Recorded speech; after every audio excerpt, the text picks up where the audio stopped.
The galaxy had rules. Every civilization that had ever reached the stars knew them. They were carved into the stone walls of the Grand Conclave Hall on the station called Meridian Prime, a station so old that no single species could claim to have built it. It had simply always been there, floating at the center of the known galaxy like a cathedral built for gods that had never arrived. The rules were simple. No species could claim more than 3 star systems without a vote. No species could develop weapons of planetary destruction without a license. No species could interfere with a pre-contact civilization. And then there was Rule 17. Rule 17 was different from all the others. It was the only rule that named a specific species. It was the only rule written in red, not because of tradition but because when it had been added to the archives, the council member who wrote it had been shaking so badly that the ink had smeared and no one had ever bothered to rewrite it cleanly. Rule 17 stated in full: Humanity, species designation H001, planet of origin Earth, Sol system, is hereby permanently and irrevocably banned from participation in any and all galactic war councils, combat theaters, military coalitions, armed engagements, strategic planning committees, weapons development conferences, and any gathering of a military nature, whether declared or undeclared, formal or informal, sanctioned or unsanctioned, for the duration of their existence as a recognized species of the Galactic Conclave. It was the longest rule in the entire archive. It was also the most argued about. Every 50 years or so, some young diplomat, usually from a species that had only recently joined the conclave, would stand up in the Grand Hall and ask the question that everyone else had stopped asking generations ago. Why? And every time the older members of the council would go very quiet. The Veth, tall silver-skinned beings with 4 arms and eyes like pale moons, would look at the floor. The Draal, squat, armored creatures who had been building warships since before Earth had complex life, would shift uncomfortably in their seats. The Sinari, a species of collective intelligence who communicated through color and light, would dim noticeably, their bioluminescent panels flickering in a pattern that every xenolinguist in the galaxy agreed meant something close to, "Please do not make us remember." And eventually one of them would speak. Not to explain fully. Never to explain fully. Just enough to satisfy the question on the surface, while leaving the real truth buried somewhere deep, in the part of galactic memory that everyone agreed was better left alone. They would say things like, "Humans are unpredictable," or "The ban was agreed upon for the safety of all species," or simply, "You were not there. You do not understand." And that was always enough. Because the ones who asked were always young enough to accept those answers. And the ones who had answers were always old enough to know better than to give them. But today was different. Today, a human was sitting in the Grand Hall of Meridian Prime for the first time in 300 years. Her name was Elena Vasquez. She was 34 years old. She had short brown hair, brown eyes, and the kind of face that looked calm even when it was not. She wore a simple gray uniform with the emblem of the Earth Diplomatic Corps on the left shoulder, a small blue sphere surrounded by an olive branch. She sat very still in the center of the hall, surrounded by representatives of 47 species, and she said nothing. She had been asked here to answer questions. She had not been told which questions. But she had a feeling she already knew. The hall was enormous, built to accommodate species of wildly different sizes. The ceiling stretched hundreds of meters above. The seats were arranged in a great circle, each designed for the biology of the species occupying it. The Draal sat in reinforced platforms. The Sinari floated in a contained atmospheric bubble. The Veth stood as they always did, because sitting was considered impolite in their culture. And in the very center of it all, in the smallest and simplest chair in the room, sat Elena Vasquez. The head of the council was a Veth elder named Sorvith Colin. He was ancient, more than 800 years old, and he moved with the slow, deliberate grace of something that had long since stopped being in a hurry. He had lived through 4 galactic wars. He had signed 17 peace treaties. He had presided over the admission of 11 new species to the conclave. He was also, according to Elena's briefing files, one of only 9 living beings in the galaxy who had personally witnessed the reason for Rule 17. He looked at her for a long time before speaking. When he did, his voice was like deep water, slow and full of things you could not see.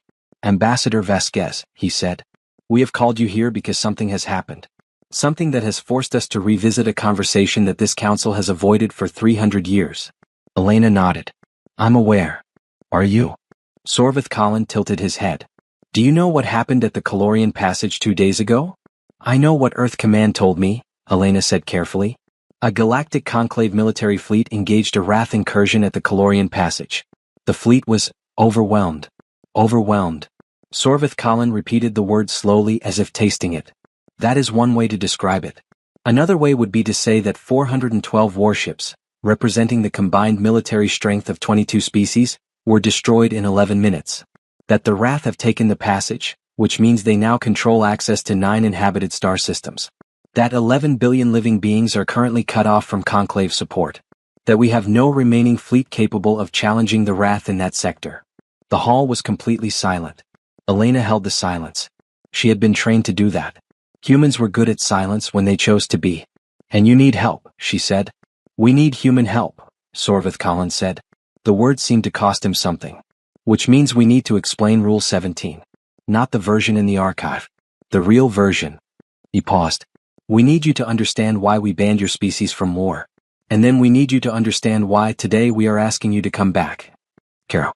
Elena Vesquez looked around the room at 47 species, at silver eyes and armored shells and flickering light in forms that had no human equivalent, and she felt something move inside her chest.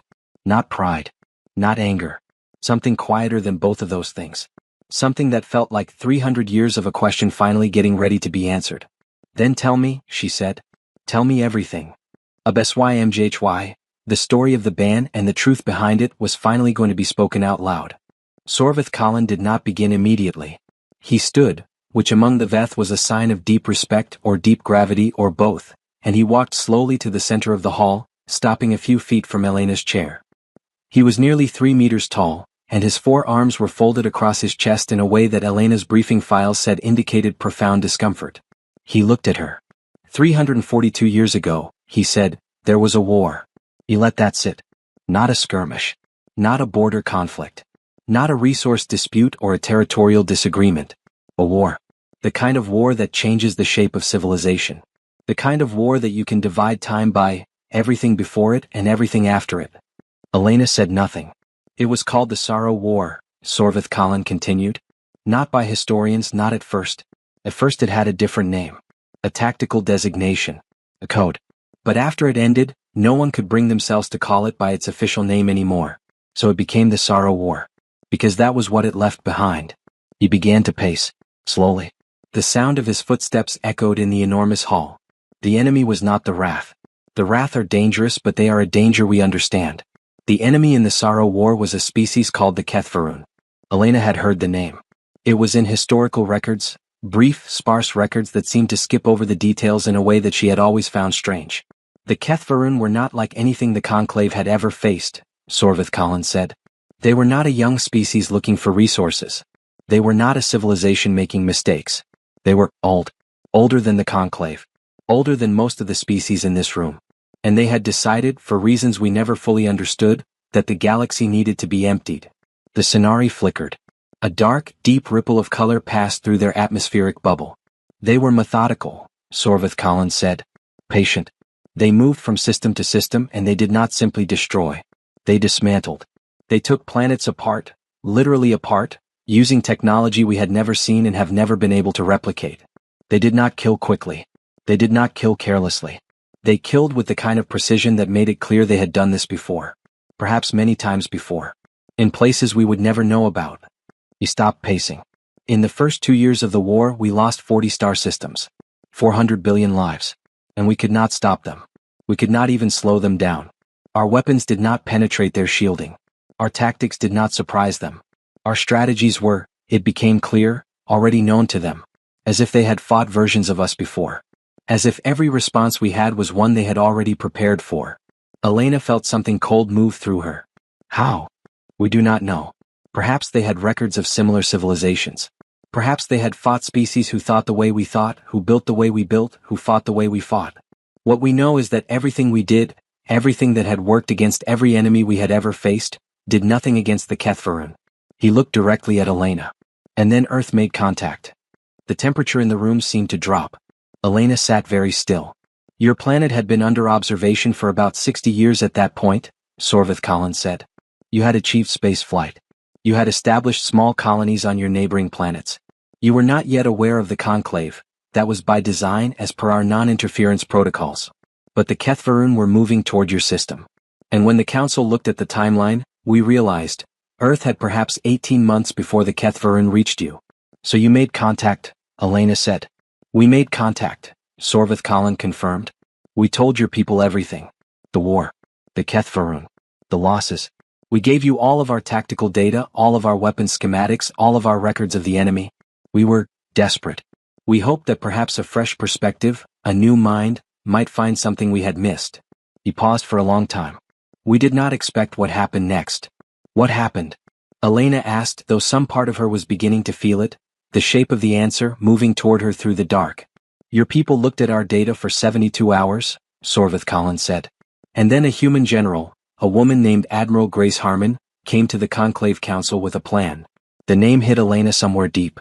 She had heard it. In school in passing. Grace Harmon was in Earth's history as a wartime figure. The records were vague.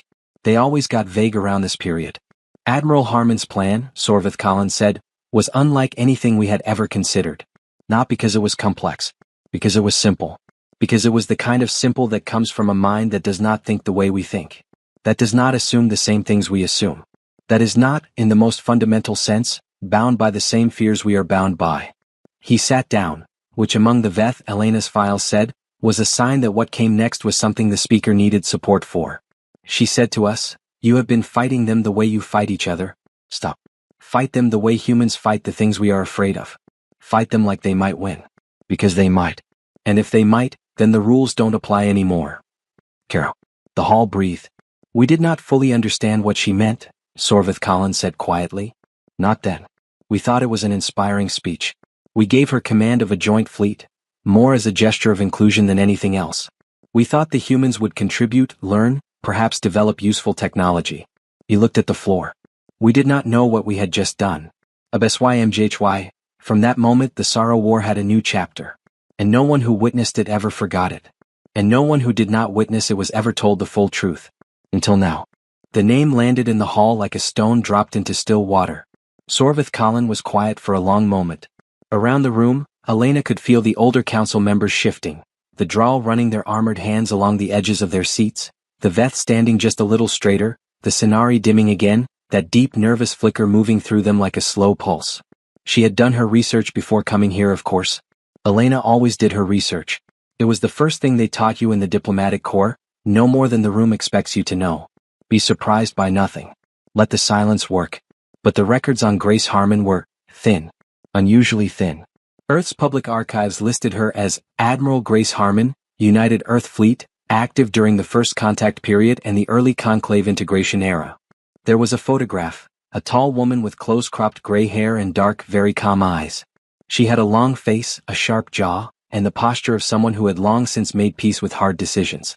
The records listed her rank, her service dates, and 3 commendations. They did not explain what the commendations were for. They did not describe a single battle she had fought. And they did not explain why, at the end of her service record, there was simply a blank space where her final assignment should have been. Elena had noticed that blank space. She had flagged it in her briefing folder. And now, sitting in this hall, watching 30-year-old memories move across the faces of 800-year-old beings, she understood that the blank space had been put there deliberately. Tell me about her, Elena said. Sorvith Collins looked at her. His pale eyes were very steady. Admiral Grace Harmon, he said, was the finest military mind this galaxy has ever produced. I say that as someone who has known dozens of brilliant commanders across 14 species. I say it as a statement of fact, not admiration. She was not the best because she was the most powerful. She was not the best because she was the most experienced. She was the best because she thought in a way that no one, not us, not the Kethfarun, not anyone, could anticipate. He leaned forward slightly. The Kethfarun had been winning because they were predictable in their unpredictability, if that makes sense. They were strange and terrifying, yes. But they operated on logic. Deep, cold, ancient logic. If you could map their decisions, you could trace the pattern, and the pattern was always optimal.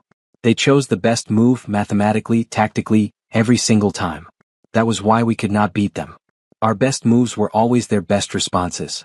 They were playing chess, Elena said slowly. And always winning. Exactly, Sorvith Collins said.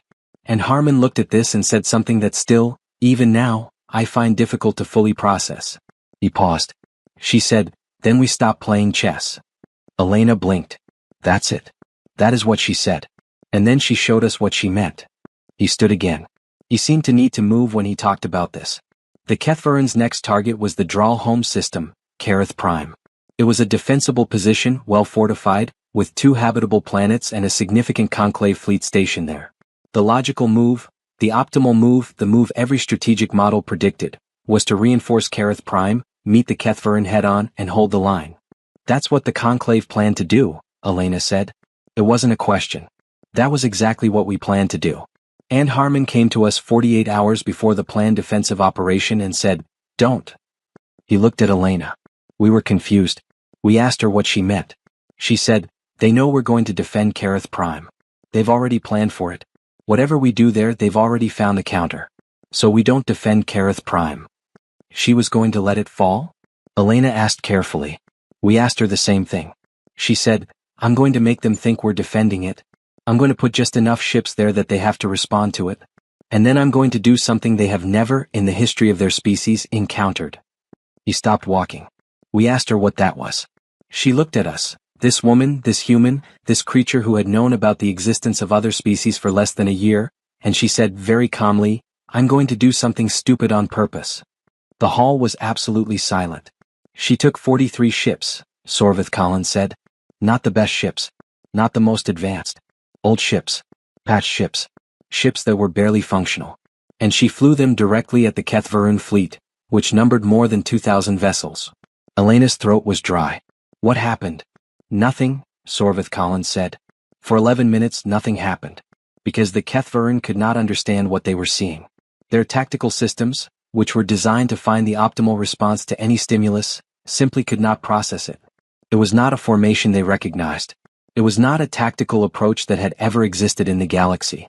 It was 43 broken ships flying toward 2,000 warships at full speed, with no shields, with weapons firing completely at random, with no apparent pattern or strategy. He looked at Elena with something that was either awe or fear or maybe both. "It was irrational," he said. "And rational systems cannot respond to irrational inputs. They stall. They search for a pattern that is not there. And while the Kethvarin were stalling, while their systems were processing an impossibility, Admiral Harmon had moved her real fleet into position." Elena breathed out slowly. "She used 43 ships as a distraction," she said. "More than a distraction," Sorvith Collins said. A key built out of chaos. She had found the one vulnerability in the most powerful military force the galaxy had ever seen. They could not handle something that made no sense. He sat down again. "She destroyed 900 Kethvarin vessels in that engagement. It was the first victory anyone had achieved against them in 2 years of war. When the reports came in, this council wept. Several of my colleagues wept, which is not something our species does easily. The Draal, a species that has never in recorded history publicly displayed emotion, were observed embracing each other in the corridors of this station." He looked at his hands. "And that was only the beginning, Caro." Elena felt it now. The shape of the story. The reason for the blank space in Grace Harmon's file. The reason for Rule 17. She was beginning to understand. And some part of her, the part that was always honest with itself, was not sure how she felt about what she was beginning to understand. What did she do next? Elena asked. Sorvith Collins looked up. "She won the war," he said simply. "But not in any way that left us comfortable calling it a victory. HFY, the galaxy was about to learn something about humanity that it had never wanted to know.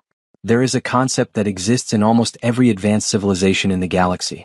It translates differently depending on the species, but the meaning is always roughly the same. The Veth call it Sorvith, the weight of what we are capable of. The Draal call it Krometh, the fire in the deep stone that must never be uncovered.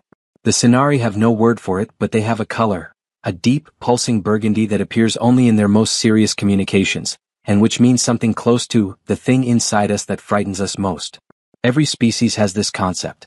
Every species that has ever reached the stars has, at some point in their history, looked into themselves and found something that scared them. The difference between species, Sorvith Collins explained, was what they did with that thing. Most species, the Veth, the Sinari, the Draal, most of the 47 represented in the hall, had built their entire civilizations around keeping that thing contained. Their laws, their philosophies, their religions, their social structures, everything was built to keep the fire in the deep stone from coming out. And it mostly worked. There were wars, of course. There had always been wars. But they were structured, formal. There were rules, and the rules were followed because all parties understood that if the rules broke down, if the fire came out, what happened next would be worse than whatever they were fighting over. Galactic warfare had developed, over thousands of years, into something almost ritualized. There were declarations. There were negotiations. There were rules about which weapons could be used and which could not. There were agreements about civilian populations, about prisoners, about the treatment of defeated enemies. It was not kind, but it was controlled. And then humans entered the equation. The thing you must understand, Sorvith Collins said to Elena, is that we looked at your species and saw the fire. We saw it immediately. Your history, the history you gave us when we made contact, was full of it. 2 world wars in a single century. Weapons of planetary mass destruction, built and nearly used. A long, bloody, painful climb from violence toward something better. He looked at her steadily. But you had also clearly built structures to contain it. Laws. International agreements. A global government, fragile as it was. We thought you had done what we had done, found the fire and built walls around it. Elena was quiet. We were wrong, Sorvith Collins said. Not because your walls were weak, but because the fire in humans is different from the fire in us. Different how? Elena asked. Sorvith Collins thought for a long moment. In us, he said, the fire is something that happens when control fails. When systems break down. When fear or desperation overwhelms the structures we have built. It is a failure state. Something that occurs when we stop being what we aspire to be. He paused. In humans, the fire is not a failure state. It is a tool. You can choose to use it. You can choose to put it away. You can hold it in your hands and aim it. We had never seen that before. No species in the conclave had ever seen that before. The ability to be completely rational and completely terrifying at the same time. To choose, deliberately, to become the thing that frightens everyone in the room. Elena felt something she couldn't quite name move through her. Admiral Harmon understood something about her own species that we did not, Sorvith Collins continued. She understood that humans are, uniquely among the species we have encountered, capable of choosing to be dangerous. Not losing control, choosing it. Weaponizing the thing that every other species spends its entire civilization trying to suppress. And she used that, Elena said. She used it systematically, Sorvith Collins said. After the first battle, she sat down with her senior officers and she said, and these words are in our archives recorded by a Veth observer. They can't process us when we don't make sense. So we're going to stop making sense. Completely. On purpose. We're going to think of the most human thing we can possibly do in any given situation, and we're going to do it, and we're going to do it so thoroughly and so completely that the Kethvarin will never recover from trying to understand us. He looked at his 4 hands. Over the next 8 months, Admiral Harmon fought 11 major engagements against the Kethvarin. She won every single one. How? By being human, he said. In the second battle, she placed a fleet of ships in a formation that violated every known principle of space combat, and held it for 6 hours while the Kethvarin simply stopped, trying to model what she was doing. She was buying time for a repair crew to patch 3 flagships that shouldn't have been in combat at all. In the third battle, she personally hailed the Kethvarin fleet, the first time anyone had ever attempted to communicate with them directly, and sang to them. Elena blinked. She sang. She sang a song from her childhood. Into an open channel. For 4 minutes. The Kethvarin did not respond for 17 minutes after she stopped. 17 minutes in a space battle is an eternity. She used those 17 minutes to reposition her entire fleet. The hall was very quiet. In the fourth battle, Sorvith Collins continued, she brought a ship full of artwork. Paintings, sculptures, music recordings, literature. She broadcast it all on every channel before the battle. No one understood why. The Kethvarin certainly didn't. But her crew, she said afterward, needed to be reminded why they were fighting. So she showed them. Out loud. In front of the enemy. He shook his head slowly. In the 7th battle, she ordered a full retreat. Every ship. At full speed. Away from the objective. The Conclave commanders were furious. They thought she had panicked. They sent emergency communications demanding an explanation. She did not respond. She retreated for 3 days, then turned around and came back with a fleet twice the size, which she had assembled by rerouting supply lines through 4 different sectors while everyone was focused on watching her retreat.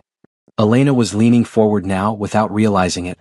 In the 9th battle, Sorvith Collins said quietly, she did something that none of us, not even the human officers serving under her, understood until afterward. He paused. She let them capture her. The hall held its breath. She flew her flagship directly into a Kethvarin capture formation, powered down her weapons and was taken aboard one of their vessels. She was held for 11 days. When she came back, when her fleet found her, following a signal she had somehow managed to send, she had a complete map of Kethvarin internal ship design, their command hierarchy, their communication systems, and what she described as a pretty good idea of what scares them. Elena sat back. She let herself be captured on purpose, she said. To gather intelligence. On purpose, Sorvith Colin confirmed. No other commander in the history of the Conclave had ever considered that as a tactic. Because it is insane. Because it violates every principle of self-preservation that rational beings operate on. But Harmon calculated, correctly, that the Kethvarun would not kill her. Because she was something they had never encountered and could not classify. She was too strange to discard. And she used their confusion as a research opportunity. Carol. Elena looked at the floor for a long moment. She was thinking about Grace Harmon, this woman with the gray hair and the calm eyes and the blank space in her file, and she was feeling something complicated. Pride, yes. And awe. And also something else. Something quieter. Something that wondered what it cost to choose to be that. She won the war, Elena said. She won the war, Sorvith Colin agreed. The 11th battle, the final engagement, lasted 4 hours and 14 minutes. When it ended, the Kethvarun fleet was gone. Not destroyed. Gone. They retreated. Fled. The most ancient, most powerful military force the galaxy had encountered simply left. He looked at Elena. Because Admiral Grace Harmon had done something in that final battle that not a single being in this galaxy had ever done to the Kethvarun. What? Elena asked. She had frightened them, Sorvith Colin said. Not with weapons. Not with strategy. She had frightened them the way a child is frightened by a thing they cannot understand, cannot predict, cannot control. She had looked at them, 2,000 years of ancient, terrible, perfectly rational evil, and she had made them feel what the galaxy had felt for 2 years looking at them. It was very still. She made them feel afraid. HFY, and it was in that moment that the Galactic Conclave had made a decision that would last 300 years. Not because of what humanity had done. Because of what humanity was. The silence that followed Sorvith Colin's words lasted a long time. Elena let it last. She was processing. That was what she did, it was what she was good at. She processed and she filed and she arranged things in order in her mind until they made the shape of something she could work with. She was good at it. Most humans were, in their own way. They just expressed it differently. She was thinking about Grace Harmon. She was thinking about 11 battles. She was thinking about a woman who could sing at an enemy and use the silence as a weapon, who could let herself be captured and call it strategy, who could look at the most terrifying force in the galaxy and decide that the correct response was to be stranger than they were. She was thinking about what came after. Because the war had ended. And Grace Harmon had been the one to end it. And then Rule 17 had been written. And Elena was beginning to understand why those two things were connected, and the understanding was not comfortable. Tell me about the council meeting, she said. After the war. The one where the rule was written. Sorvith Colin was quiet for a moment. I was there, he said. I was 700 years old, already considered an elder though not yet head of the council. I sat in this room, this exact room, and I watched what happened. He gathered himself. The war had been over for 3 weeks. The celebrations were still ongoing throughout the conclave, and they were genuine. We had been facing extinction. A civilization 4,000 years in the making had come within months of ending. And a species we had known for less than a year had saved us. Humanity was heroes, Elena said. Humanity was terrifying, Sorvith Colin said gently. Elena, Ambassador, may I speak to you very directly? Please.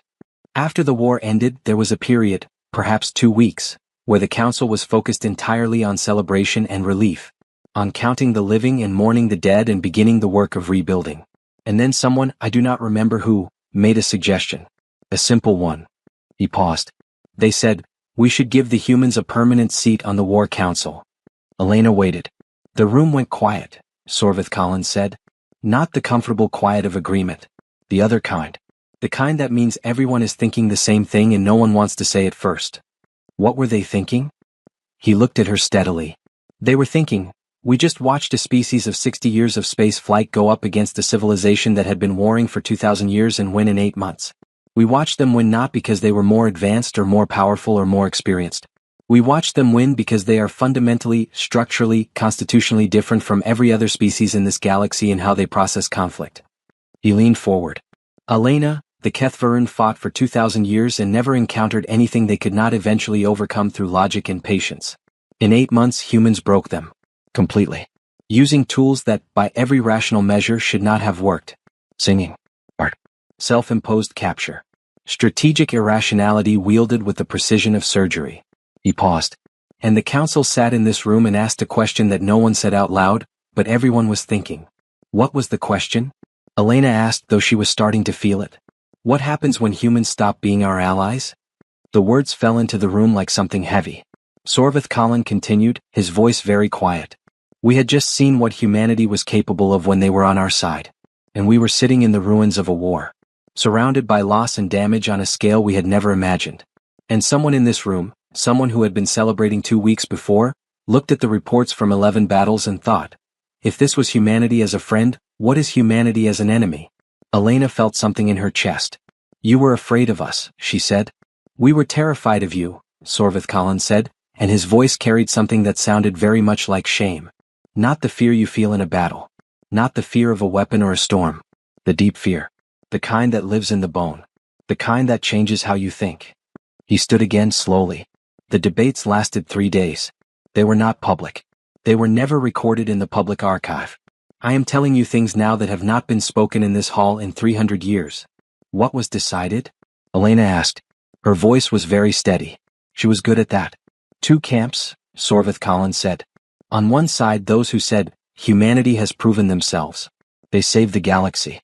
They deserve a permanent seat on the War Council, full military partnership, integration into the Conclave's defense structure. They are an asset without parallel. And the other side? Elena asked. The other side said, that is exactly the problem. He stopped. He turned to face her fully. The argument was not that humans were bad. It was not that humans were evil. The argument was simpler and, in its own terrible way, more honest than that. The argument was this: humanity is the most dangerous military force the galaxy has ever produced, and they are 60 years old.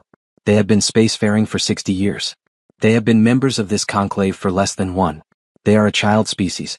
And children, even the best children, even the most well-meaning children, make mistakes. Elena held very still. The argument was that the conclave could survive the Kethvarun, because the Kethvarun were a known quantity. They were terrible and powerful, but they were rational. They could be understood, eventually. They could be modeled, eventually, by minds patient enough to try. He looked at her. Humanity could not be modeled. That was the argument. That the thing that had made them invaluable in the war, the fundamental unpredictability, the willingness to do what made no sense, the ability to weaponize irrationality, was also the thing that made them impossible to plan around. And a species that cannot be planned around, sitting at the center of galactic military strategy, with access to every weapon and every fleet and every alliance. He stopped. They voted, Elena said. They voted, Sorvith Colin confirmed. It was not unanimous. I voted against the ban. I want you to know that. I thought it was wrong. I thought it was ungrateful, and I thought it was cowardly, and I thought it would damage humanity in ways that were not fair. He paused. I was outvoted. And Grace Harmon? Elena asked. What did she say? The hall went completely still. Sorvith Colin looked at the floor. Admiral Harmon, he said slowly, was present at the council meeting. She had been invited. As the commanding officer who had ended the war, it was considered appropriate that she be present when her role was formally recognized. He was quiet for a long moment.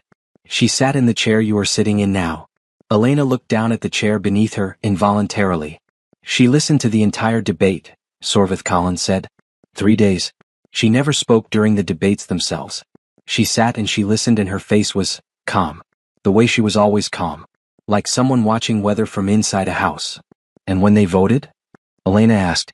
When they voted and the result was announced, Rule 17, the permanent ban, the council turned to her. To formally inform her. To give her a chance to respond. What did she say? Sorvith Colin was very quiet. She said, I understand. Carol. 2 words.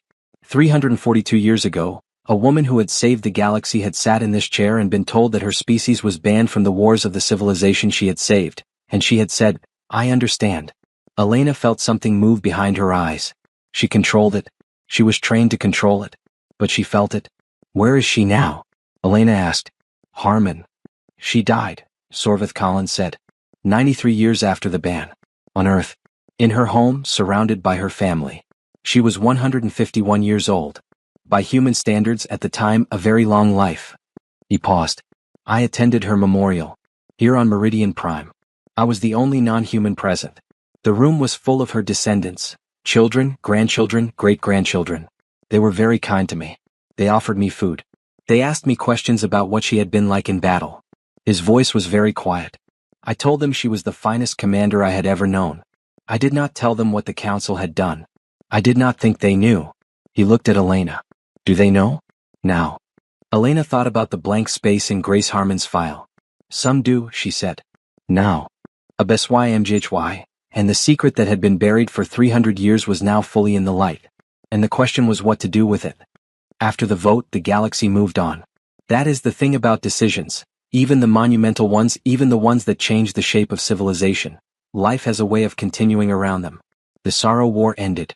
The rebuilding began. The conclave expanded, contracted, debated, voted, celebrated, mourned, and kept turning. And humanity, banned, set aside, told to stay home while the adults handled the dangerous things, kept going too. Elena knew this history better than the council expected. Better than anyone in this hall probably expected. Because she had spent 12 years in the diplomatic corps specifically preparing for a moment like this one, reading between the lines of records that were deliberately vague, finding the shape of the truth in what was not said as much as what was. In the 300 years since Rule 17, humanity had not sat still. They had not been allowed to fight in galactic wars. But no one had banned them from anything else. And humans, as Grace Harmon could have told anyone who asked, were very, very good at finding the thing no one had thought to ban. Elena straightened in her chair. May I speak? She asked. Sorvith Colin looked at her. This entire meeting is for that purpose, Ambassador. Good. She laced her fingers together on her lap. Then let me tell you what happened on Earth in the 300 years since Rule 17. Not the version in your files. The real version. Since we're doing that today. A few council members stirred. The drawl shifted. The sonari flickered. Elena ignored them. When the ban was announced, she said, the reaction on Earth was not what your council expected. Your records indicate that Earth's government formally accepted the ruling, which is accurate. There were no protests. No demands. No diplomatic confrontations. She paused. What your records do not capture is the meeting that took place in the United Earth Command, 3 days after the ruling was accepted. A private meeting. Off record. In a room with no surveillance by the choice of everyone present. The hall was very quiet. Admiral Grace Harmon presided over that meeting, Elena said. She was 51 years old. She had just returned from Meridian Prime. And she stood in front of the senior officers of the United Earth Fleet and she said, and I'm quoting from a personal journal that her great-great-granddaughter allowed our diplomatic archives to access 2 years ago, she said. Elena took a slow breath. They are afraid of us. That's fine. Fear is a reasonable response to what we showed them. I would be afraid of us too. But they made a mistake. They thought that banning us from their wars was the same as making us harmless. It isn't. Because we are not going to stop being human. And humans don't stop learning just because someone tells them to sit down. She let that sit. In the 300 years since the ban, Elena continued, Earth has not fought a single galactic war. That is accurate. But here is what else is accurate. She lifted one hand and began counting on her fingers. 14 major disease outbreaks in the conclave, stopped by human medical researchers working under the banner of the Earth Medical Exchange Program, which is technically a humanitarian organization and therefore not covered by Rule 17. Second finger. 7 ecological collapses across inhabited planets, reversed or substantially mitigated by human terraforming teams, operating under the Earth Environmental Corps, which is technically an agricultural organization. Third finger. The Dral civil conflict of 2187 ended through human diplomatic mediation. The mediators were technically employed by the Earth Trade Commission, which is a commercial organization. Fourth finger. The Sonari communication breakdown of 2234, resolved by a human xenolinguist named Dr. Amara Chen who spent 11 years learning to communicate in pure color and light. She is, as far as anyone knows, the only non-Sonari in history to have done so. She was officially employed as a cultural exchange academic, not a diplomat. Fifth finger. And the Veth succession crisis of 2301, the one that your records indicate was resolved through internal deliberation, was actually resolved when a human historian named Professor James Okafor privately shared research with both factions that gave them a legal framework for power sharing based on pre-conclave Veth law. He found the framework in archives that the Veth themselves had forgotten existed. He was there doing research for a book. She lowered her hand. None of these humans were warriors, she said. None of them were admirals. They were doctors, farmers, diplomats with commercial titles, linguists, historians. They used every tool that Rule 17 did not cover. And they made a difference, again and again. In the 300 years that your council spent being relieved, they had found a way to keep us at a distance. She looked at Sorvith Colin. You banned us from your wars, she said. But you could not ban us from being human. The silence in the hall was a different kind of silence than before. It was the silence of beings recalibrating. Sorvith Colin was looking at her with an expression that his species probably did not have a word for, but that Elena would have called, if pressed, something between embarrassment and profound respect. You knew, she said to him quietly. About some of it at least. The medical programs. The terraforming teams. We knew, he confirmed. We chose to look at it a certain way. The way that let you keep the rule in place, Elena said. Yes. She nodded slowly. She was not angry. She had processed anger a long time ago, years ago when she first started understanding the shape of this history, in the quiet of late nights reading journals and archive fragments that were not supposed to be accessible to junior diplomats. She had processed it and set it down because anger was not a useful tool in a room like this. But something else was useful. Sorvith Colin, she said. You brought me here because 11 billion lives are cut off from Conclave support. Because you have no remaining fleet capable of challenging the Wrath. Because you need help. Yes, he said. And you need human help specifically, she said. Not human doctors or human farmers or human historians with commercial titles. You need human fighters. Human commanders. Human strategists. You need what you have spent 300 years telling yourselves you were glad you didn't have. The Veth elder held her gaze. Yes, he said. Elena was quiet for a moment. I need to ask you something, she said.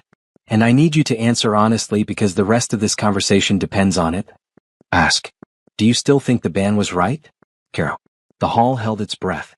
Sorvith Colin was still for a long, long time. No, he said finally. I did not think so when it was written.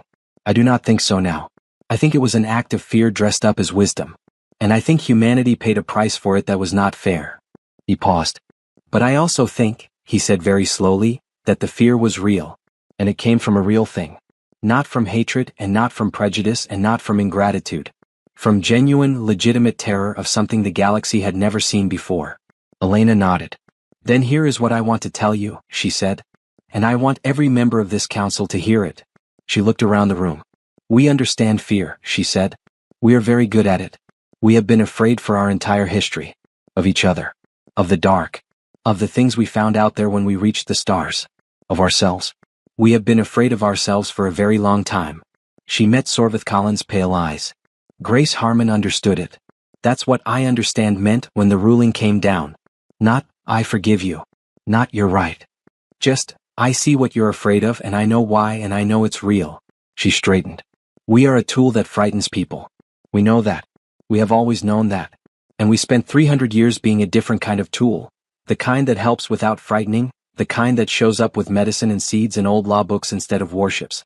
Because someone very wise left us a note about what to do with the thing inside us that the galaxy was afraid of. Sorvith Colin looked at her sharply. A note. Elena allowed herself a small, private smile. Admiral Harmon left a letter, she said, to be opened by the head of the Earth Diplomatic Corps 100 years after her death.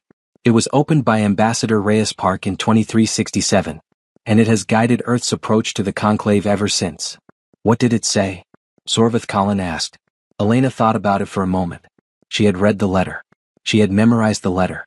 It was 6 pages long, handwritten, in a script that her great-aunt had described as the handwriting of someone who never wasted time on decoration. She chose one line. The one that mattered most here. The galaxy is afraid of what we are, Elena said. Let them be afraid for a while. Show them everything else we are at the same time. And when they come back to ask for the thing they're afraid of, and they will come back because they always do, make sure they know what they're getting. All of it. Not just the part that wins wars.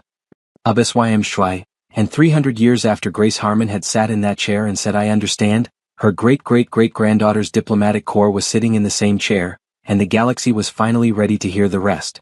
Elena had been in the hall for 6 hours. They had taken a recess. The conclave protocols required it for extended sessions, partly for biological needs and partly because several of the species present required environmental cycling that could not be maintained indefinitely without interruption. Elena had used the recess to drink water, eat a protein bar from her bag, and stand by one of the enormous observation windows on the outer ring of Meridian Prime, looking at the stars. She had not called Earth Command. She had been told, before she left, that there would be a moment in this meeting when Earth Command would want an update. When they would want to know what was being said and what was being offered. She had been given a priority communication code and told to use it. She had not used it. Not because she didn't know what Earth Command would say. She knew exactly what they would say. She knew because she had been briefed by 3 different generals and 2 different cabinet ministers before she boarded the transport to Meridian Prime, and all of them had said variations of the same thing. This is our chance. This is the moment we've been waiting for. Use it well. She knew what they meant by well. They meant, get the ban lifted. Get full military partnership. Get humanity a permanent seat on the War Council. Get back what was taken from us 300 years ago. And Elena understood that. She did. But she was standing at the window looking at the stars, and she was thinking about Grace Harmon's letter. The full letter, not just the one line she had quoted in the hall. The full letter, all 6 pages with the handwriting that didn't bother with decoration. The last page had said something that Earth Command had not mentioned in any of the briefings. It had said, when they come back they will be desperate. Desperation makes people offer more than they can sustain and ask for more than they need. Don't let them offer too much and don't ask for too much. The goal is not to win the negotiation. The goal is to build something that lasts. We are going to be in this galaxy for a very long time. Build accordingly. Elena was thinking about that when the recess ended and she walked back into the hall. Sorvith Colin was already standing at the center of the room. The situation at the Calorian Passage, he said when she had taken her seat again, is deteriorating. We have received updated intelligence in the last hour. He touched something on a small device he carried, and the center of the hall lit up with a holographic display. Elena recognized the region immediately. She had studied it on the transport here. The Calorian Passage was a natural corridor through a dense asteroid field, one of only 3 navigable routes connecting the inner conclave systems with the outer territories. It was narrow enough that a fleet holding it could effectively cut off everything on the other side. The Wrath held it.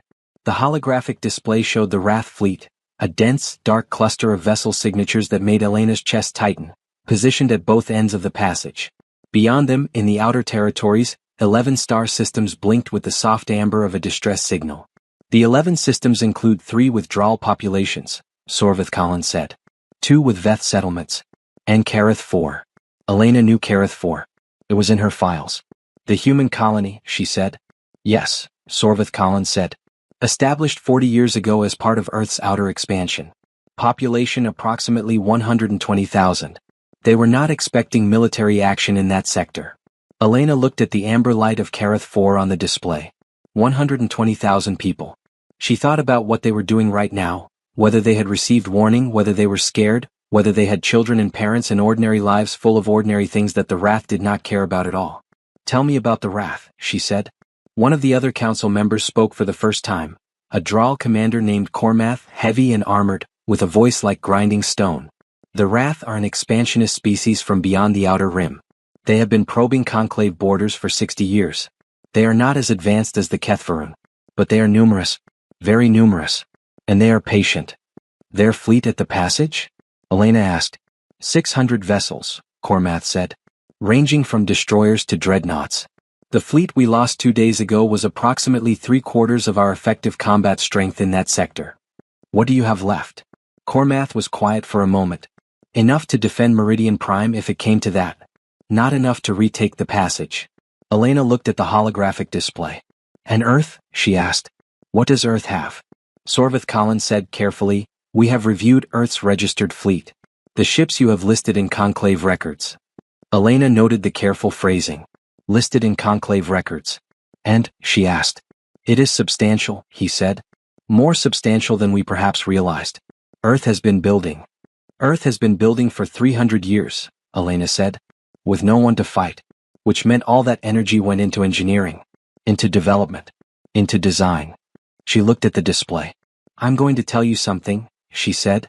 And it's going to sound familiar. Because it's the same shape as something that happened 342 years ago, when a species you'd never met looked at your strategic data and said, I see a way. Every being in the hall was looking at her. The Wrath are holding the passage because it's the logical place to hold, she said. It's the optimal position. High defensibility controls access, puts them in a strong negotiating position. It's exactly what any rational military force would do. She paused. Which means it's also exactly the thing they expect us to respond to rationally. Cormath shifted his massive frame. You're saying what Admiral Harmon said. I'm saying, Elena said, that before we talk about what Earth can contribute, before we discuss terms, before we debate Rule 17, before anything, I need to know one thing. What? Sorvith Colin asked. I need to know, Elena said, if you trust us. The hall was completely still. Not if you trust our weapons, she said. Not if you trust our fleet. I know you trust those things, you've seen what they can do, or at least what they could do 300 years ago, and I promise you we haven't gotten less creative in the meantime. She looked around the room. I need to know if you trust us. If you trust humanity. Not as a tool. As a partner.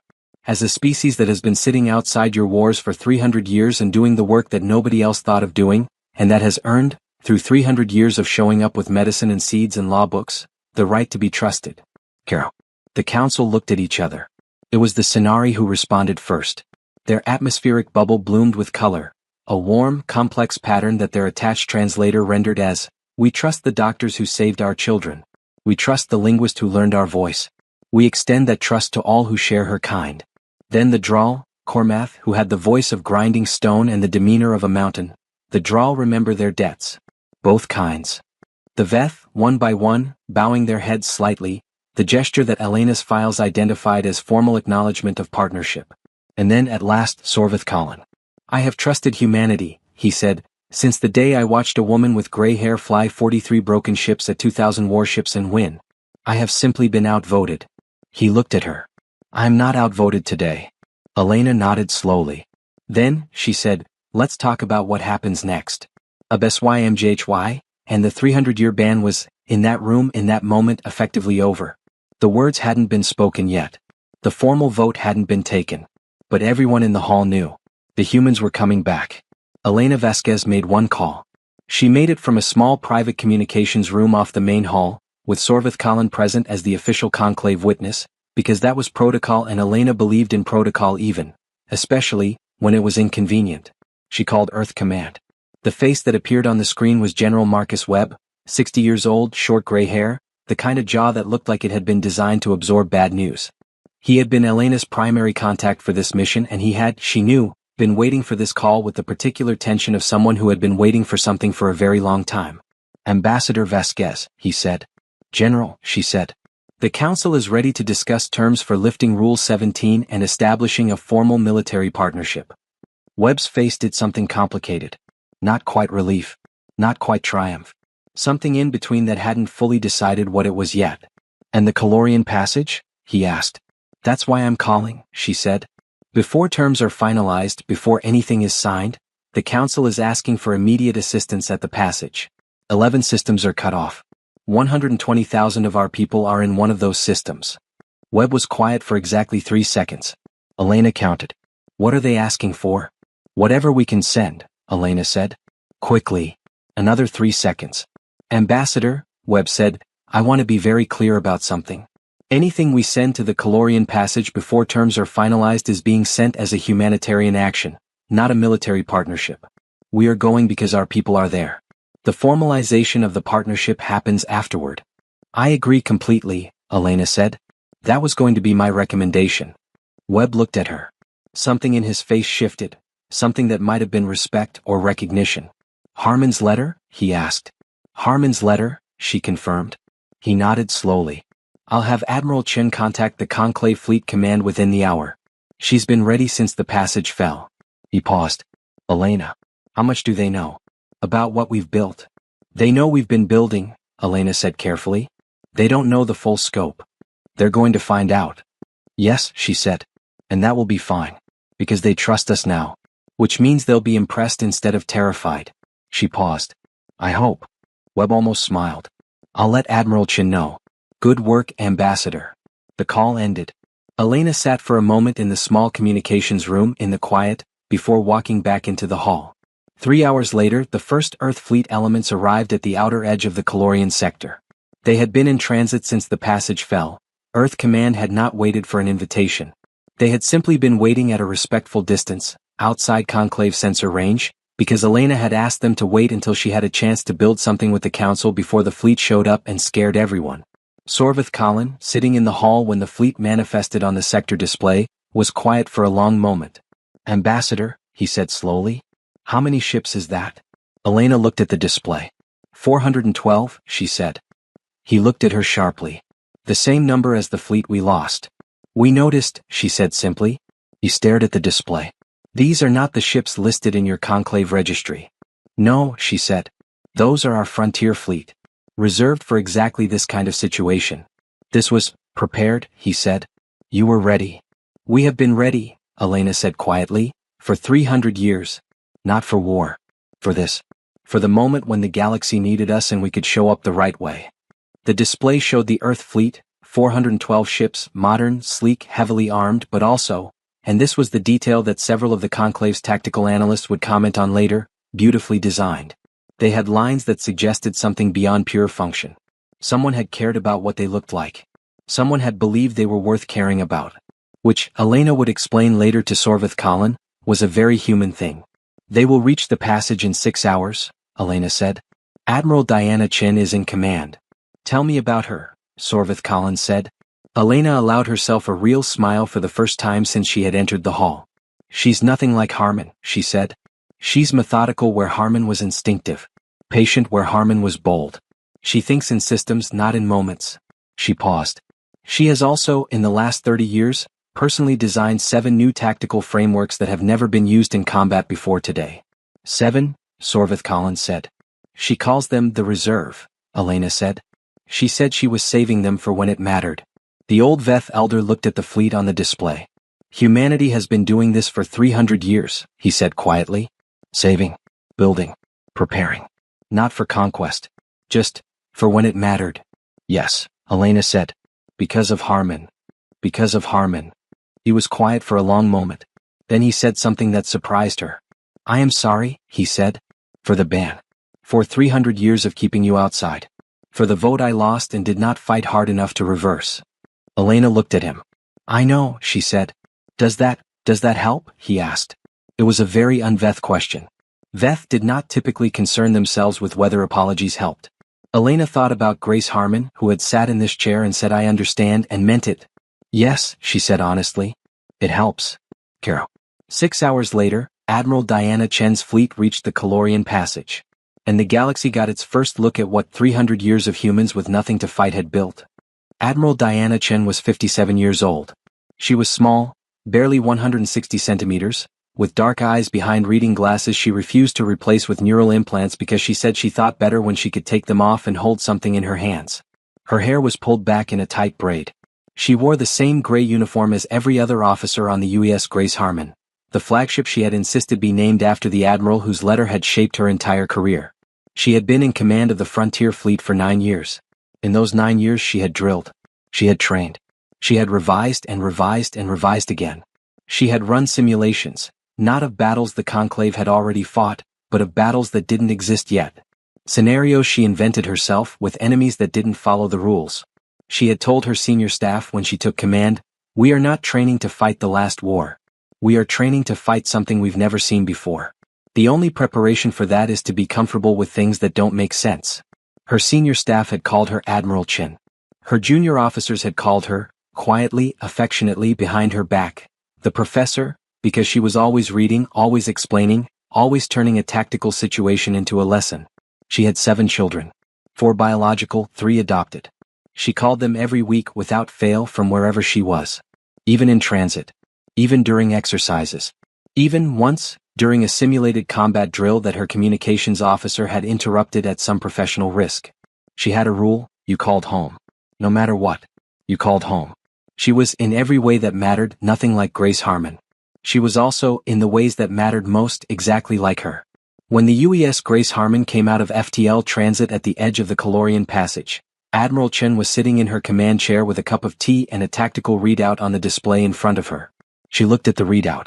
600 Wrath vessels, positioned in 2 clusters, 1 at each end of the passage. The configuration was, as Elena had noted, optimal, defensible, rational.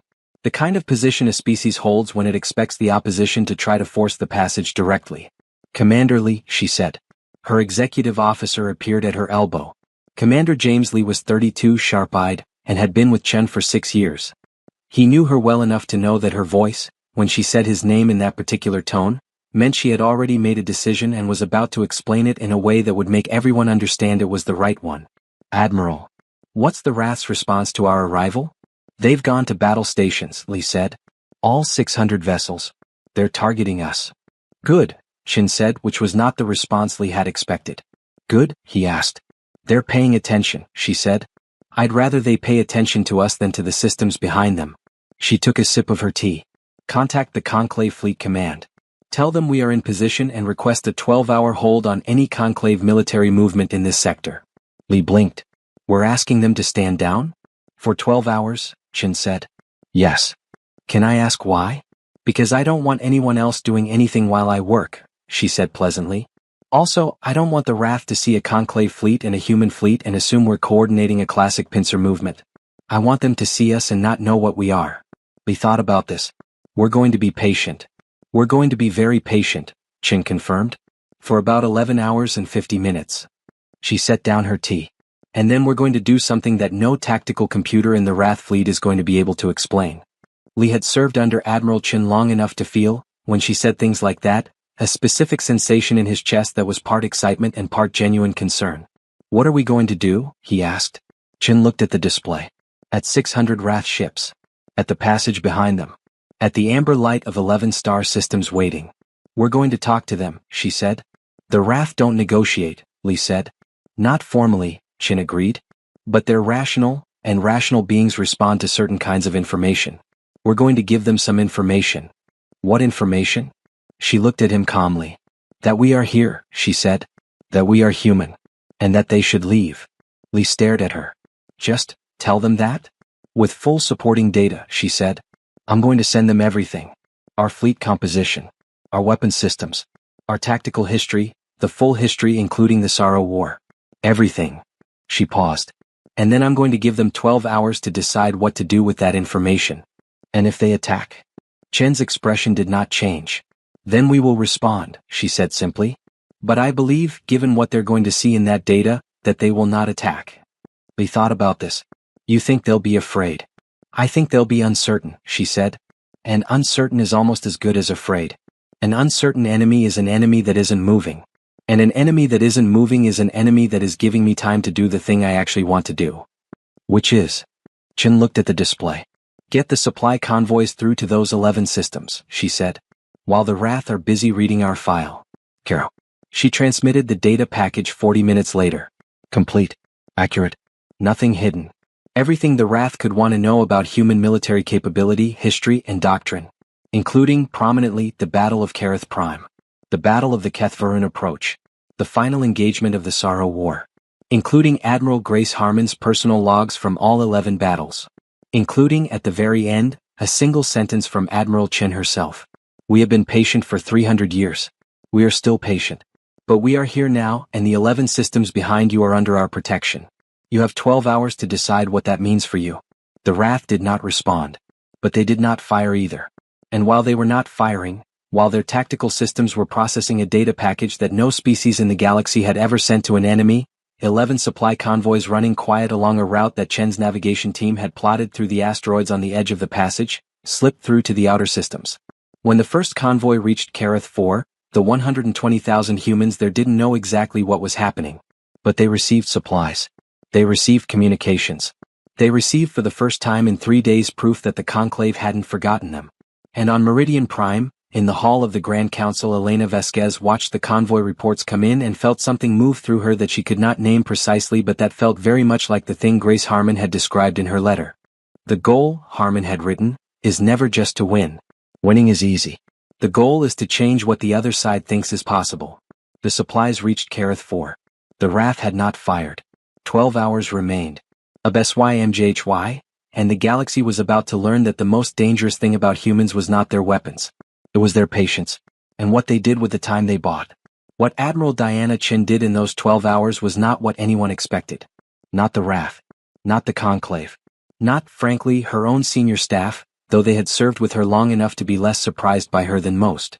She did not prepare for battle.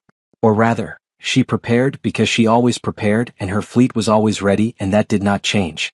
But it was not the primary thing she did. The primary thing she did was this. She called a meeting of all senior officers across the entire Earth fleet, 412 ships, connected by secure comm, and she asked them a question. What do we know about the Wrath? She said. And for 3 hours they told her. Not tactical data. Not weapon specs. Not fleet compositions. Those were already in the readouts. She asked what they knew. What had been observed. What the medical exchange teams had documented in Wrath-adjacent space. What the Environmental Corps had noted about the planets the Wrath came from. What the Earth Xenobiology Institute had published about Wrath biology and social structure. Because Earth had been paying attention for 300 years, and not just to the things that looked like weapons. Dr. Priya Okafor, granddaughter of Professor James Okafor, who had ended the Veth succession crisis with an old law book, was the fleet's chief xenologist. She had spent 20 years studying species beyond the Conclave's known borders, specifically the Wrath. She gave a 2-hour presentation in Chen's command room. The Wrath, she explained, were not a conquering species by nature. They were a resource-scarce species. Their home system was depleted, had been for centuries. They had been expanding because they needed to expand, not because expansion was their cultural imperative. They're not here because they want an empire, Okafor said. They're here because they're running out of places to live. Chen looked at her. Where does that change our approach? It changes everything, Okafor said. An empire builder responds to force. Stop them, show them you're stronger, and they reassess the cost-benefit calculation. But a resource-scarce species doesn't respond the same way. Showing them you're stronger just means they're still starving and now also terrified. That's a desperate enemy. Desperate enemies do things that don't make tactical sense. Chen was quiet for a moment. Like fly at a superior force because they have nothing to lose, she said. Exactly like that. Chen turned to look at the display. At the 600 ships. At the 12-hour clock running down. What do they need? She asked. Arable planets, Okafor said. Or terraforming support. Or resource access agreements. Something that addresses the actual problem, not just the symptom. Chen nodded slowly. She thought about Grace Harmon, who had spent 11 days aboard a Kethvaran ship gathering intelligence. Not tactical intelligence. Understanding. The thing that let her know what scared them. She thought about a letter she had read so many times she could recite it in the dark. She thought about 11 systems behind the Wrath fleet, cut off and waiting. And she made a decision that her executive officer James Lee, when he heard it, stared at for a full 10 seconds before speaking. Admiral, he said. You want to open a direct negotiation channel with the Wrath? Yes, she said. With an offer? Yes. An offer of resource access and terraforming support? Yes. While they have 412 of our warships targeted. That does seem to be the current configuration, yes. Lee looked at her. He had worked for her for 6 years. He had seen her do things that made no sense and turned out to be correct. He had learned, slowly then completely, to trust the moments when her face was calm in a way that meant she had already seen through to the other side of something. This was one of those moments. All right, he said. I'll prepare the channel. What Chen sent to the Wrath was not a threat. It was not a demand. It was not even a formal negotiation proposal in the diplomatic sense. It was a data package. Similar in structure to the one she had sent earlier, but different in content. This one contained a list of uninhabited but terraformable planets within Conclave-adjacent space, with full survey data. A proposal for a resource-sharing agreement negotiated through the Earth Trade Commission. And an offer of technical support, specifically Earth's terraforming teams who had spent 300 years getting very, very good at turning uninhabitable rocks into places where things could grow. At the bottom in plain text. You came here because you needed something. We know what it is. We can help. The 11 systems behind you belong to other people who also need things. Come out from the passage. Let's build something instead. It was signed, Admiral Diana Chen, United Earth Fleet. The Wrath did not respond. Not in the first hour. Not in the second. In the third hour, a single Wrath vessel moved. Not toward the Earth Fleet. Not toward the passage. It moved sideways, out of formation into open space and held there. What are they doing? Lee asked. Thinking, Chen said. In the fifth hour, 3 more vessels joined the first. In the 7th hour, a signal came from the Wrath fleet. Not language. The Wrath and the Conclave had a partial communication framework. Years of cautious interaction had produced a basic shared vocabulary of mathematical and geometric patterns. What the Wrath sent was simple. Almost shockingly simple. A question mark. Rendered in their geometric notation. What? Chen looked at it for a long moment. Then she recorded a response. Not text. She turned on the visual channel, something that was extremely unusual in Conclave-Wrath interactions, because the Wrath found visual direct communication uncomfortably intimate. She appeared on camera. Small. Gray-braced reading glasses. A cup of tea she was still somehow drinking. She looked directly at the camera. And she said, in the partial shared vocabulary, supplemented by a translation matrix her linguist had been building for 6 years. Because you are alive. And so are they. And those are the only things that matter right now. Carol. The Wrath fleet was silent for 4 more hours. In the 11th hour, 53 minutes before Chen's stated deadline, the Wrath fleet began to move. Not forward. Not into attack formation. They opened the passage. They didn't leave. They didn't surrender. They didn't send a formal communication of any kind. They simply moved, shifted their position, left a gap at one end of the Calorian passage wide enough for a convoy, or a fleet, to move through. And then they held there, waiting. Chen looked at the display. They're waiting for us to try to push through, Li said carefully. It could be a trap. Draw us into the passage, collapse both ends. It's not a trap, Chen said. How do you know? Because they moved 4 ships out of formation an hour into my waiting period, she said. They were asking whether it was safe to be uncertain. I waited and didn't do anything which told them, yes, it's safe. Then they opened the channel. Then they opened the passage. She looked at the display. Each step they waited to see if I would exploit it. Each step I didn't. Now they're doing the big one. They're showing me the gap and waiting to see what I do. And what are we going to do? Li asked. Chen set down her tea. We're going to send the supply convoys through, she said. Just the convoys, not the fleet. We're going to show them that when we said we wanted to get supplies to 11 systems, we meant it. That it wasn't tactical positioning. That it was just true. Li stared at her. And the fleet? The fleet stays where it is, she said. We don't follow the convoys through. We don't claim the passage. We let them see us choose not to take the advantage. Why? Chen looked at him. Because that's how you build the first piece of something that lasts, she said.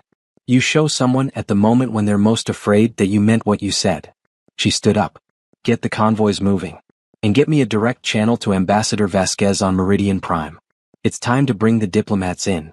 HFY, the Calorian passage was open. The supplies were moving. And something that had never happened in the history of Conclave-Wrath relations was beginning. A real conversation instead of a standoff. The formal end of the Calorian crisis, as it came to be called in Conclave historical records, took 4 more months. There were negotiations.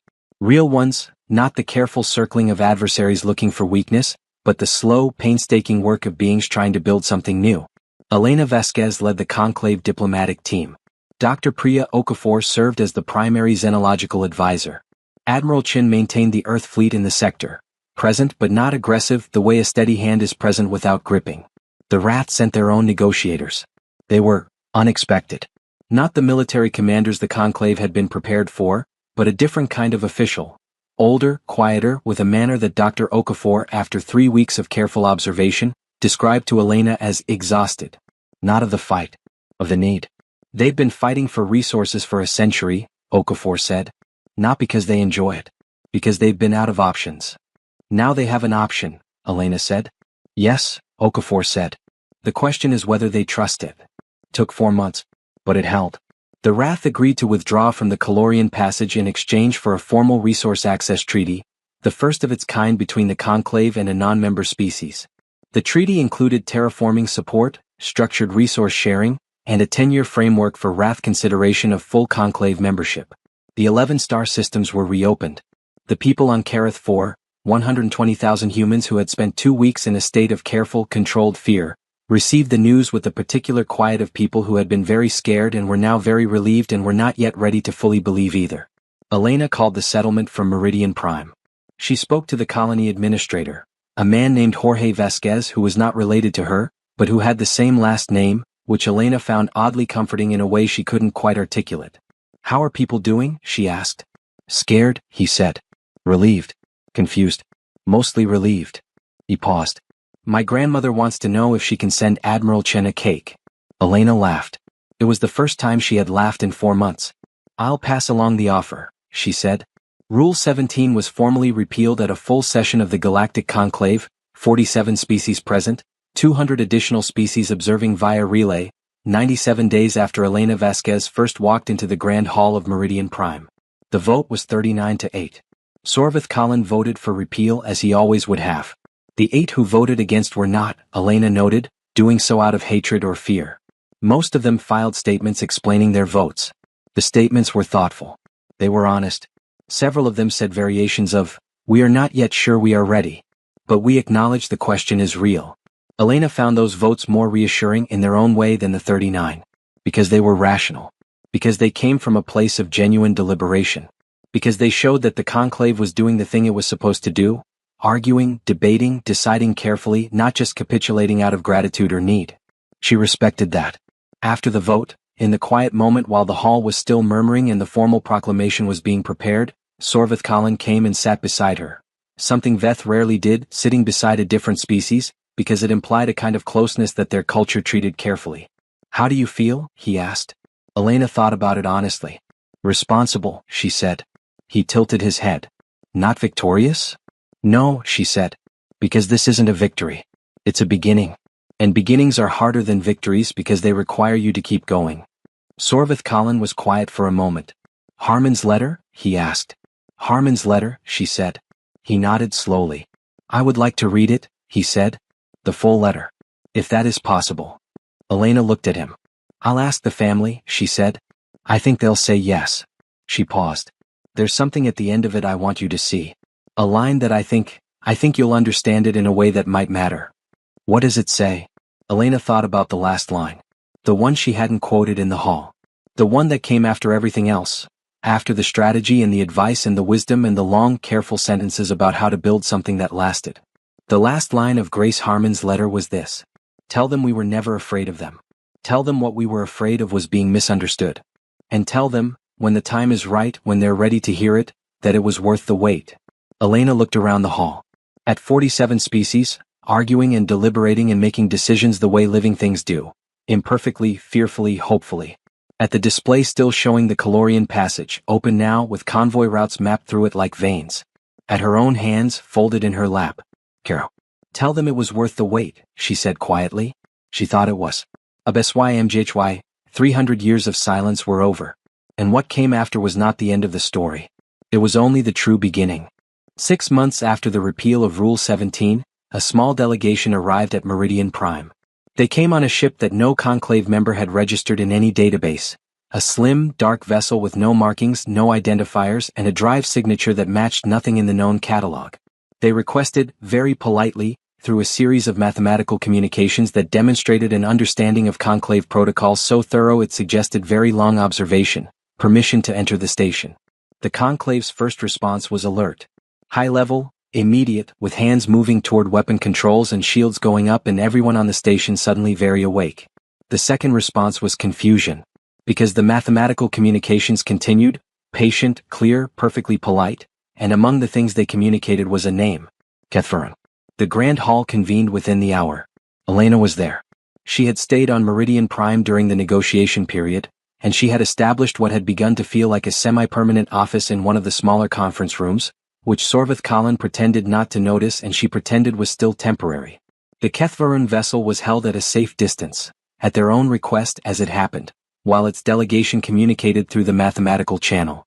There were 3 of them. They looked nothing like what the archival records had suggested. The records described them as large, mechanistic, cold-surfaced beings with no apparent biological features. What came through on the visual channel was something else. Old, yes, and large, but also, and this was the word that Elena's mind reached for without her telling it to, tired. They were tired. The oldest of the 3, there was clearly a hierarchy visible in small ways that Dr. Okafor catalogued rapidly and quietly from her position beside Elena, spoke first. It spoke in the mathematical language which the translation matrix rendered into conclave standard. What it said was, "We have come to understand what happened 300 years ago. We have come because we wish to understand how." The hall was very quiet. Sorvith Colin, from his position at the head of the council, said carefully, "How?" The Kethvaran elder was quiet for a moment. "We have studied you," it said, "for 300 years. We have observed your species, all of you, from a distance that we believed was safe. We wished to understand what drove us away. We believed when we left that we had encountered an irrational force, a chaos factor that could not be modeled or contained. We believed we had been wise to retreat. And now?" Sorvith Colin asked. "Now we have watched 300 years, the Kethvaran said. We have watched the species that defeated us, the humans, spend those 300 years not conquering, not expanding militarily, not using the power they demonstrated against us. We have watched them send doctors, and farmers, and historians with old law books." It paused. We have watched them turn an enemy species toward a resource treaty through patience and a cup of tea. Several of the council members made the sounds of their respective species equivalent of a startled laugh. We concluded, the Kethvaran elder continued, that we had misunderstood. What we called irrational, what drove us away was not chaos. It was something else. Something we do not have a word for in our language. A capacity to hold terrible power and choose deliberately not to use it. Not because the power is gone. Because something else is more important. It looked, through the camera, across whatever distance separated it from the hall, at Elena. Elena met its gaze steadily. We have come, the Kethvaran elder said, to ask if that can be learned. The hall was completely, absolutely still. Elena looked at Sorvith Colin. He looked at her. Across 600 years of age difference and 3 months of working together and everything that had happened in the space between. She thought about Grace Harmon, who had sat in a chair in this room and said, I understand. She thought about a letter that had guided 300 years of quiet, patient, extraordinary work. She thought about Jorge Vasquez on Carith 4, whose grandmother wanted to send Admiral Chin a cake. She thought about Dr. Amara Chin, who had spent 11 years learning to speak in light and color so that a species could feel understood. She thought about 43 broken ships flying toward 2,000 warships. She thought about the thing that every species in the galaxy had, but that humans used differently. Not as a failure state. As a choice. The fire you could hold in your hands and aim, or put down, or hand to someone else entirely in the form of medicine and seeds and old law books and cups of tea. She leaned forward slightly. Yes, she said to the Kethvaran. It can be learned. She paused. But I should warn you. It takes a long time. And it's not about becoming less powerful.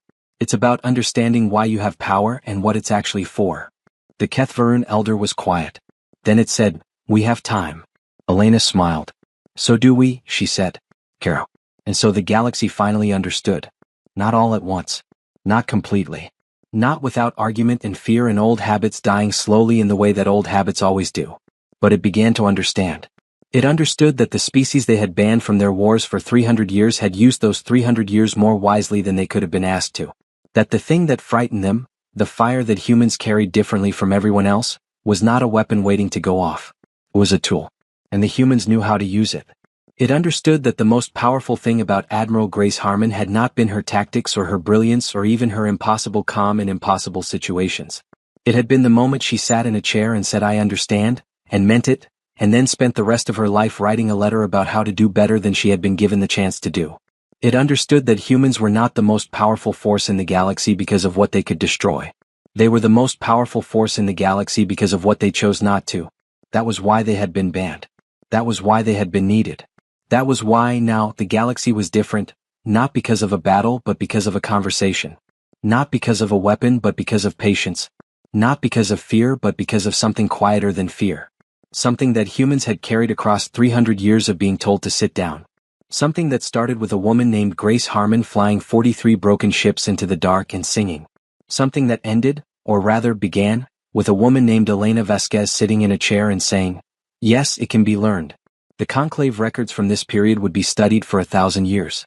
Xenologists and historians and military strategists and philosophers would debate every decision, every conversation, every moment of the 6 months that reshaped the galaxy's relationship with its most unusual member species. But there was one document that got more attention than all the others. Not the treaty. Not the repeal of Rule 17. Not Admiral Chen's tactical logs or Dr. Okafor's xenological reports or even the Kethvaran's first formal communication. It was a 6-page handwritten letter. Released to the public by the Harmon family 6 weeks after the Calorian crisis ended, with a brief note from Grace Harmon's great-great-great-granddaughter that read, she said to release it when the time was right. We think this is right. The letter was read by every species in the conclave. It was translated into 47 languages. Then into the Kethvaran's mathematical notation. Then, slowly and with great care, into the color and light language of the Sinari, who had been asking for a translation for years. When the Sinari read it, when the color version was completed by a human linguist and transmitted to the Sinari collective, they went very still. And then they lit up. The entire Sinari presence on Meridian Prime, every one of them, blazed suddenly with a color that no xenolinguist had ever catalogued before. Something warm and complex and specific. Something that took 3 years to translate fully. When the translation finally came back, it was simple. We understand now. She was not afraid of us. None of them were afraid of us. They were waiting for us to be ready. Somewhere, in a quiet room on a station floating at the center of the known galaxy, a man named Sorvith Colin, 846 years old, having presided over more history than most species ever saw, sat alone and read a letter. He read it once, slowly. Then he read it again. On the last page, at the very bottom, after everything else, after the strategy and the advice and the wisdom, there was one final thing that Elena had not quoted in the hall. A postscript. Written in a different ink. Added, the handwriting analyst said, probably years after the rest of the letter was composed. It was not addressed to the Earth Diplomatic Corps. It was addressed specifically to whoever reads this who isn't human. It said, I know you were afraid. I would have been too. Fear is a reasonable response to something you don't understand, and we are very hard to understand. But I hope, by the time you read this, that you've had enough time to see past the fear to the rest of it. The messy, contradictory, impossible, trying so hard rest of it. We are worth knowing. I promise. Give us a chance. We will give you everything we have. That's what we do. That's always been what we do. G. Harmon, age 51. Meridian Prime. Year 1 of the ban. P.S. Don't let them ban us again. It makes us restless. Sorvith Colin read the postscript. He read it again. And then, for the first time in 846 years, the elder of the Veth Council laughed. Long and deep and surprised. And in the stillness of the small room on the old station floating at the center of the galaxy, the sound of it was very good. Sparkles the end sparkles.